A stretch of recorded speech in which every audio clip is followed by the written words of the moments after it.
ان لوگوں سے تھوڑا سا شکوہ ہے جو کہتے ہیں جی میں نے جی بڑی راج راج کے زیارت کر لی ہے، بس راج گئے، ختم ہو گئی بات۔ سنو، نبی پاک علیہ السلام نے 53 سال حیات ظاہرہ کے وہاں گزارے، 53 سال، لیکن جناب صدیق اکبر رضی اللہ تعالیٰ عنہ فرماتے ہیں قربان جاؤں، جس رات میرے کریم محبوب علیہ السلام ہجرت کی رات مکہ مکرمہ سے نکل رہے تھے تو حضور پلٹ پلٹ کے بیت اللہ کو دیکھتے، حضور پلٹ پلٹ کے دیکھتے تھے، اور پھر میرے محبوب کریم علیہ السلام نے پلٹ کے کعبے کی طرف دیکھ کے فرمایا بیت اللہ تو مجھے بڑا ہی پیارا ہے، تو مجھے بڑا ہی پیارا ہے، اے شہر مکہ تو مجھے بڑا ہی پیارا ہے۔ فرمایا اگر میری قوم مجھے پریشان نہ کرتی میں تجھے کبھی چھوڑ کے نہ جاتا۔ 53 سال رہنے کے باوجود بھی حضور کا بیت اللہ سے پیار، نبی پاک کی اس شہر کے ساتھ وابستگی، وہ دلچسپی، وہ ذوق، وہ شوق، وہ کیفیات، کیوں مان پڑتے جا رہے ہیں ہمارے جذبے؟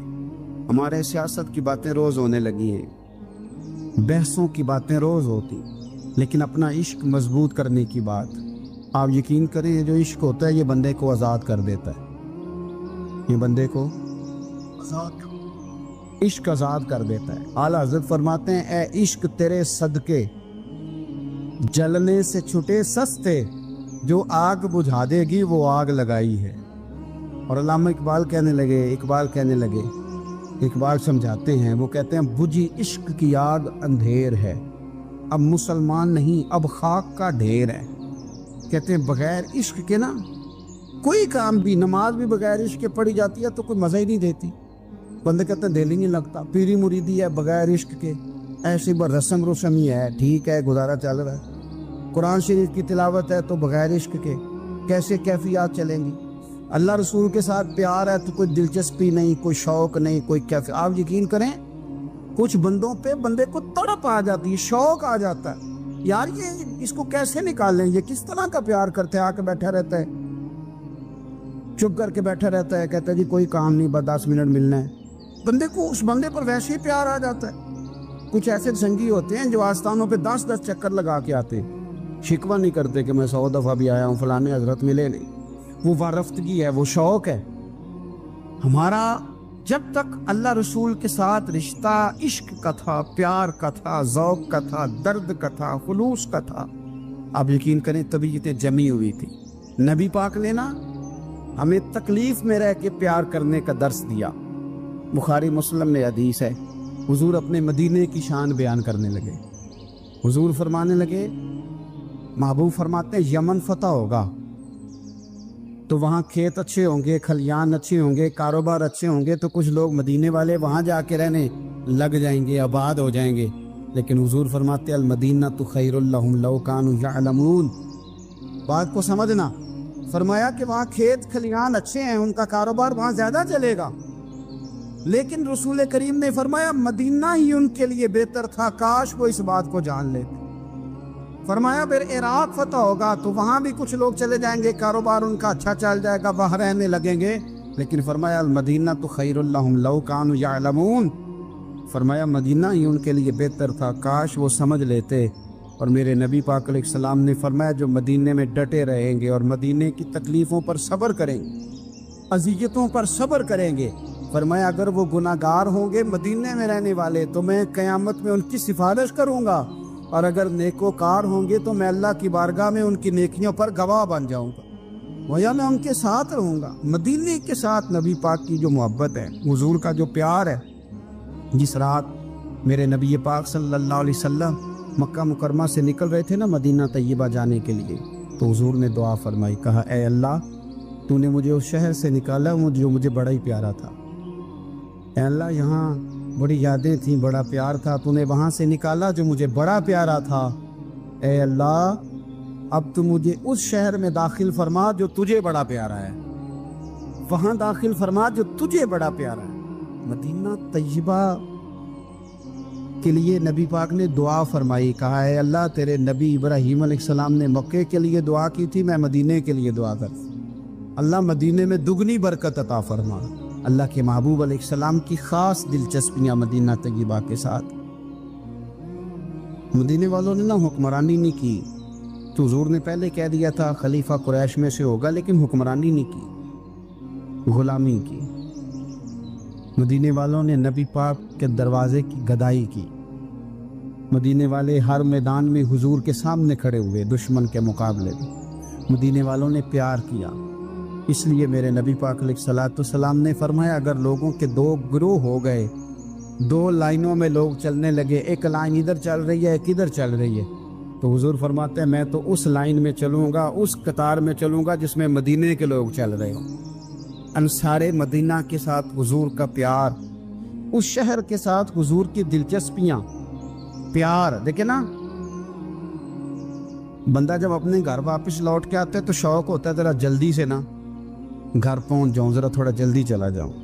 کئی سفر سے آئے، صحابہ فرماتے ہیں کہ جب نبی پاک کسی جنگ سے، جہاد سے، سفر سے لوٹتے، مدینے کی عمارتیں نظر آتی تو گھوڑا تیز کر لیتے،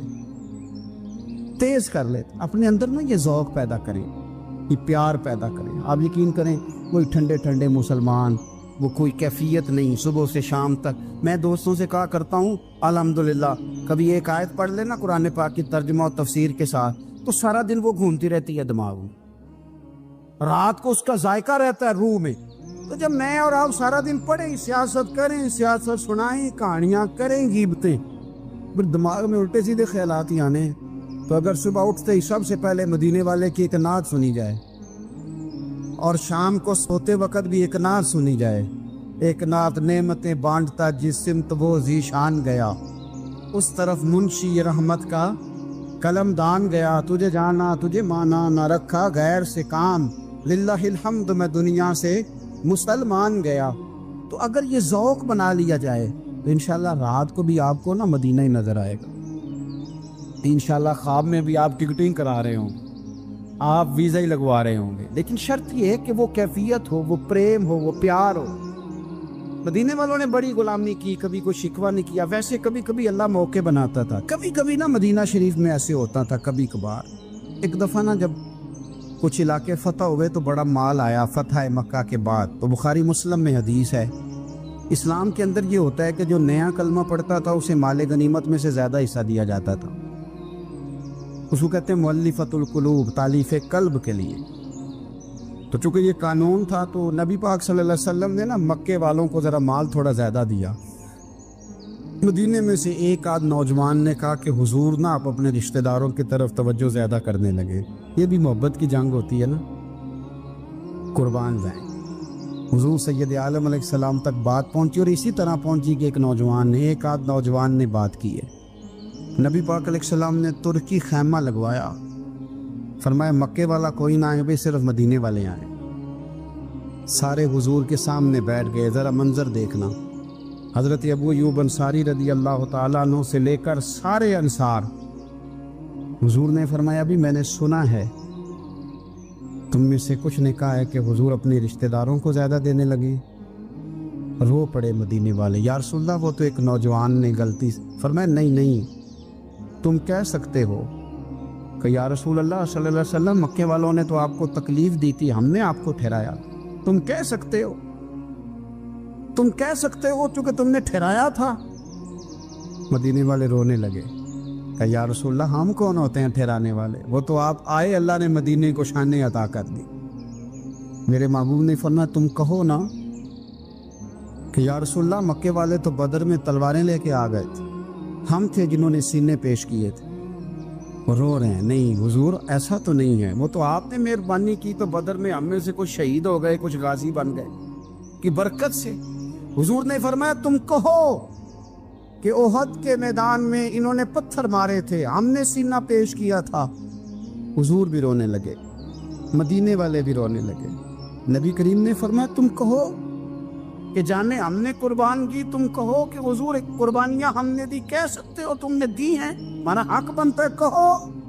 اور جب رو رو کے بے حال ہو گئے تو سرکار بھی روئے، کھل کے روئے، پھر آنسو پونچھے اور کریم رسول فرمانے لگے او بھولے مدینے والو، کیا تم یہ نہیں پسند کرتے کہ لوگ جب اپنے گھروں میں جائیں تو بھیڑ بکریاں لے کے جائیں، اور جب مدینے والے اپنے گھر جائیں تو اللہ کے رسول کو ساتھ لے کے جائیں؟ تم یہ نہیں پسند کرتے کہ تمہارے ساتھ میں جاؤں؟ یہ نہیں تمہارا شوق؟ دیکھو کسی کے حصے میں کچھ آیا، کسی کے حصے میں کچھ آیا، کسی کے حصے میں کچھ آیا۔ مدینے والے وہ لوگ ہیں جن کے حصے میں اللہ کا پیارا حبیب آیا۔ تمہیں رسول کریم ملے، تم کتنے خوش بخت ہو، کتنے خوش نصیب ہو، تمہیں نبی پاک کا ساتھ ملا۔ حضور ہے، یہ ہے ارض جنت، یہ طیبہ کی زمین ہے، جنت بھی یہیں اور مال کے جنت بھی